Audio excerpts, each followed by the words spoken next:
Now I am going to discuss Ben Jonson's famous poem Song to Celia.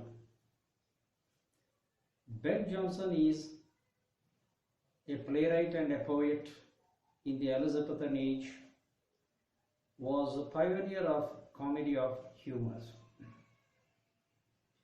Song to Celia is a lyrical poem about love, first published in 1660. The poem is third of the three songs addressed to Celia that are collected in the collection The Forest.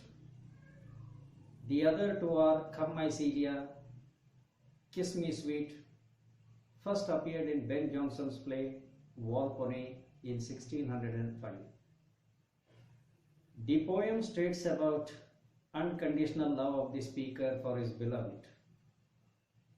It also illustrates how a refusal does harm his passionate feeling for her. According to the poet, love provides enormous strength to a person.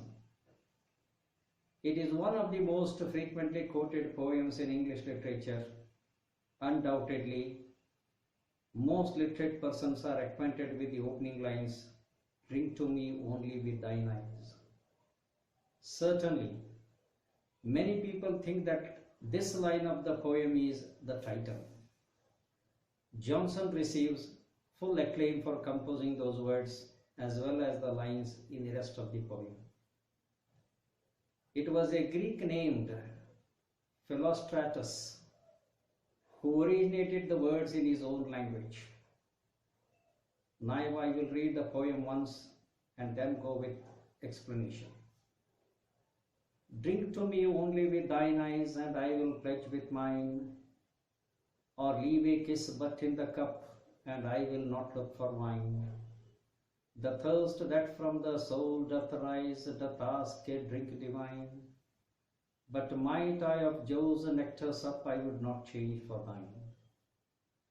I sent thee late a rosy wreath, not so much honouring thee, as giving it hope that there it could not withered be. But thou thereon didst only breathe, and sentest it back to me, since when it grows and smells, I swear not itself but thee. Jonson's Song to Celia is a short monologue in which a lover addresses his lady in an effort to encourage her to express her love for him. Jonson includes conventional imagery such as eyes, roses, and wine, but employs them in inventive ways. I'll begin with the explanation of the first stanza. Ben Jonson begins the first stanza by suggesting, "Drink to me only with thine eyes, and I will pledge with mine, or leave a kiss but in the cup, and I will not look for wine. The thirst that from the soul doth rise, doth ask a drink divine, but might I of Jove's nectar sup, I would not change for wine." The poet Jonson tells his lover, drink to him only with her eyes. He will give in return this act by with his own eyes, pledging himself to her. This overworld communication is extremely intimate and is a befitting introduction to the excitement which exists between the two. The poet is devoting in comparing his love and the indulgent way he participates in it to drinking. He could find her love if she placed it there within a wine glass. In the final lines of the stanza, he says that the thirst he has for love could only be saved by the strongest and most divine of drinks. In other words, we can say that the first half of the poem is a witty sequences of disparities on the lover's pledge. The pleasures of Celia's love are more profound intoxication, a greater sensual delight than alcohol. The poet privileges his thirst is not physical, but that it arises from the soul and that it can only be quenched with a drink divine. Jonson claims that he would reject Jove's cup if he could drink from Celia's. In the second stanza, he expresses his feelings and continues. He says, I set thee late a rosy wreath, not so much honouring thee, as giving it hope that there it could not withered be. But thou thereon didst only breathe, and sentest it back to me, since when it grows and smells, I swear not itself, but thee. In the second stanza, the poet describes an interaction that he instigated. This situation is utilized as a perfect representation of how he sees his lover and how they interconnect with one another. He sends her a rosy wreath, and instead of keeping it, she sends it back to him after breathing on it. The speaker asserts that the smell of the plant has been supplanted by the smells of his lovers. Here there is a recurrence, a flashback. The poet had sent Celia a rosy wreath as a lover's token. He claims that he sent it not to honor but in the hopes that the wreath would live forever in Celia's presence. She, being fond of life, light and joy, Celia sent the token back.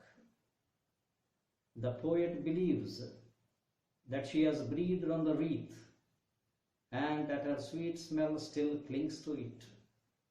But this is his fancy, his attempt to twist a compliment and perhaps hopes out of his rejection. The poem ends on a slightly unhappy note as the poet tries to console himself and perhaps even deceives himself concerning his denial or refusal. To sum up, this poem is known as a masterpiece purely for its lyrical composition and its individuality. John Addington, in his 1886 study of Johnson, quantified that Johnson's lyrics struck the keynote of the 17th century. It is but unanswered love. It can be said that the theme of To Celia is transcendent love.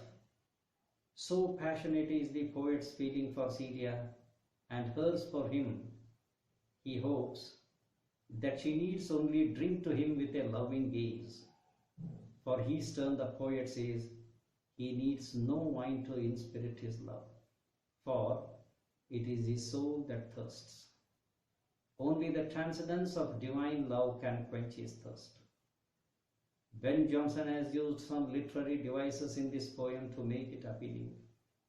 The use of alliteration, that is, the repetition of consonant sounds in the same line, the sound d in the line, doth ask a drink divine, then figure of speech metaphor in which an implied comparison is made between the objects that are different in nature. Words like drinking and thirst are the metaphors of love and desire. There is the use of symbolism to signify ideas and qualities, giving them symbolic meaning that are different from the literary meanings. The word wreath symbolizes love and artistic creation, and nectar symbolizes the mortal drink.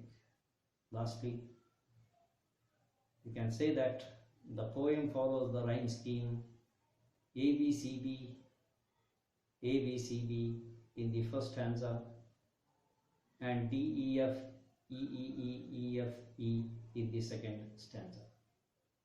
Thank you.